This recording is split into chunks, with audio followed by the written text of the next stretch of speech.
Welcome to Reading with the EduTriplets with me, Robert.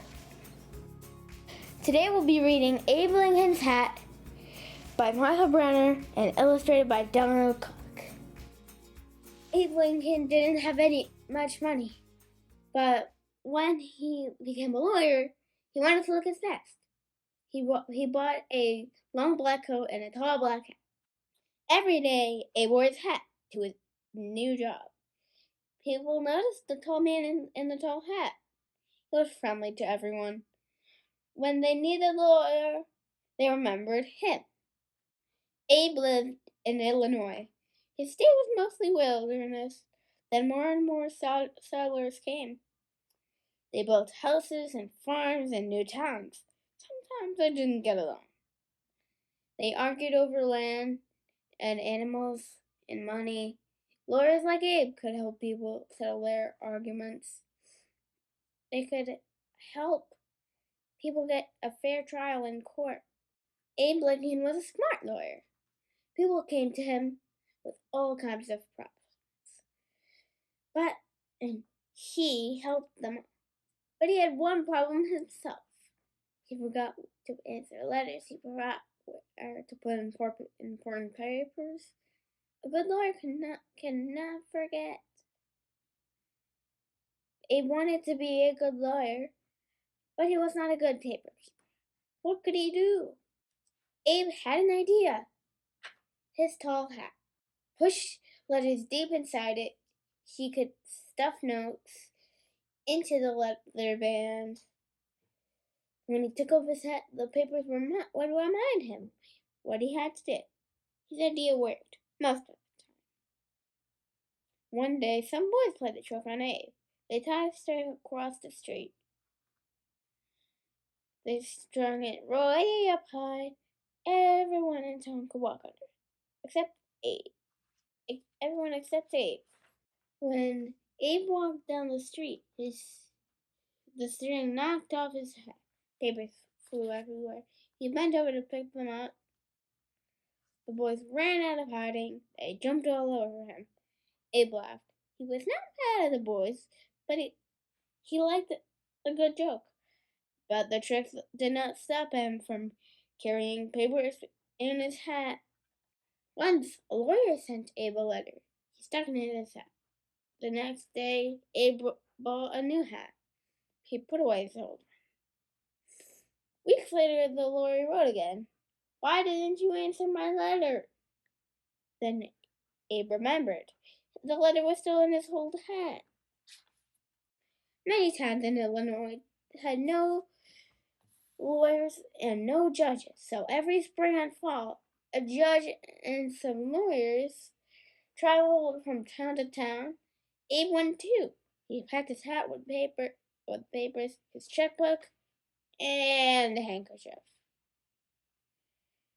At the head of the parade of lawyers rode the judge. No one could miss him. He weighed over 300 pounds. 2 horses pulled his buggy. Abe's horse was skinny and slow. His name was Old Buck. Abe and Old Buck traveled lonely country roads in the snow, in the rain, and the mud. Traveling made Abe very tired. He dreamed of a small bed and a good meal. But the lawyers had to stay at poor country inns.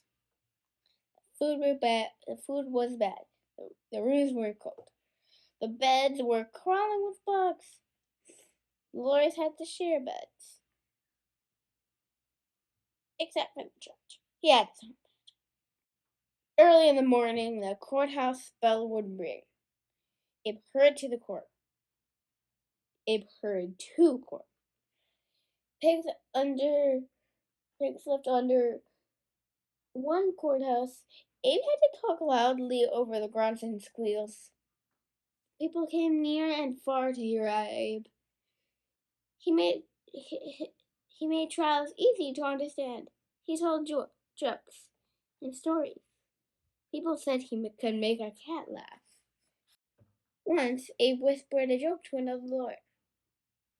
The lawyer laughed out loud. "Quiet!" the judge yelled. "You are fined $5." When the trial was over, the judge asked to hear the joke. He laughed as hard as the lawyer. "That was worth $5." He said. "Forget the fine." At another trial, the two men argued over who owned a young horse.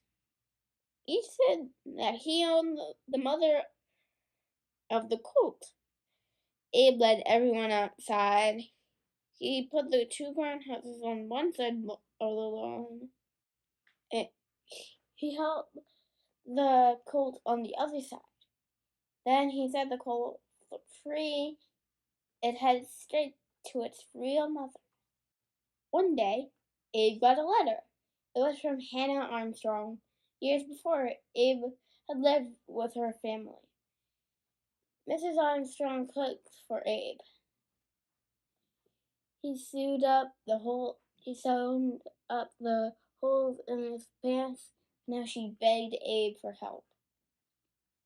Her son Duff was in jail for murder. Abe did not stick his letter in his hat. He wrote right back away. "Of course I'll help." Duff had been in a big fight. It was very dark, but a man said he saw Duff kill someone. Duff said he did not do it. Abe believed Duff. But how can you prove that the man was wrong or lying? How could you see in the dark? Abe asked the man. The moon was full, as bright as day. Are you sure the moon was full? Abe asked again and again. Yes, the man repeated. Then Abe held up a famous book of facts. It said that there was no moon in the sky at the time of the fire. Now, no one believed the man anymore. The judge set Duff free. Abe believed slavery was wrong. His state had laws against it. Those laws were not clear. Many blacks were treated like slaves. Nancy was one of them. She worked for a storekeeper who sold her to another man. This man treated Nancy badly, so she would not work for him. Abe argued for Nancy in court. Illinois was a free state, it said. All its people are free, whatever their color. The judge decided Abe was right. From then on, no one could be bought or sold in Illinois. Abe had saved Nance. But how the states in America still had slaves? In a few years, there would be new states out west. Abe did not want slavery to spread. Abe tried to get elected to the U.S. Senate. If he won, he could make laws to stop slavery. He ran against Stephen Douglas. Douglas argued that each state should decide for itself if it wanted slaves. They gave speeches all over Illinois. Thousands of people heard him. Abe lost the election but became famous.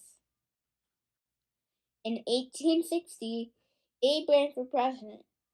Stephen Douglas ran too. This time, Abe won. Abe grew a beard for his new job. He took his family to Washington. At every train station, crowds cheered the new president. Abe was ready to make his first speech as president.